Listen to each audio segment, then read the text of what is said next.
नमस्ते सबैजनालाई। म माधवीको मामु। आज म तपाईहरूलाई एउटा सानो कथा सुनाउँछु है। म आजको कथामा रेड पान्डा, नेपालीमा चाहिँ रेड पान्डालाई हाब्रे भनिन्छ, यसको घर कहाँ हो, कस्तो ठाउँमा बस्छ भन्ने कुरा सुनाउन चाहदैछु। मैले एउटा किताब पाएको छु, म त्यो किताबबाट पढेर सुनाउँछु। अब पढ्न सुरु गरेँ है त।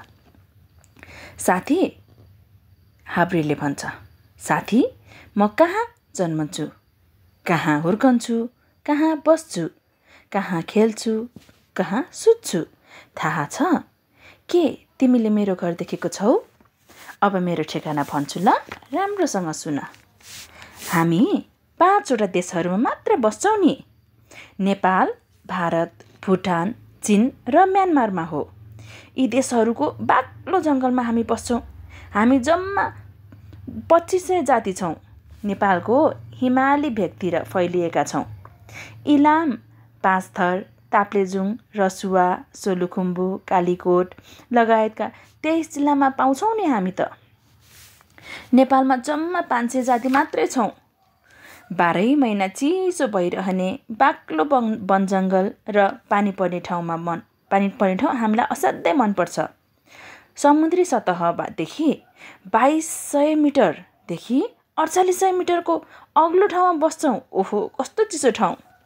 कञ्चनजङ्घा संरक्षण क्षेत्र हाम्रो मनपर्ने वासस्थान हो।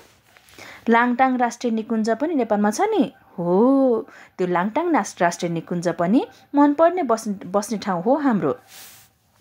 हामी अरू हिमाली भेगका निकुञ्जहरूमा पनि फैलिएका छौँ। तिम्रो घर चाहिँ कता हो साथी? मलाई असाध्यै जान्न मन लाग्यो। तिमीलाई त जङ्गलमा बस्न डर लाग्छ होला है?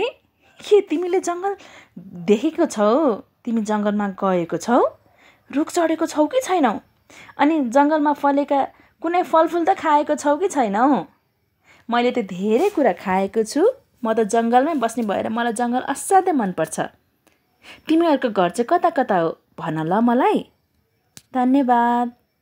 हस्, आज चाहिँ यो हाब्रेको बारेमा र हाब्रे कहाँ बस्छ भन्ने बारेमा एउटा सानो कुरा भने, त्यहीसँगै आजको यो सानो कथा यहीँ टुङ्गाएँ ल। Thank you. By everyone.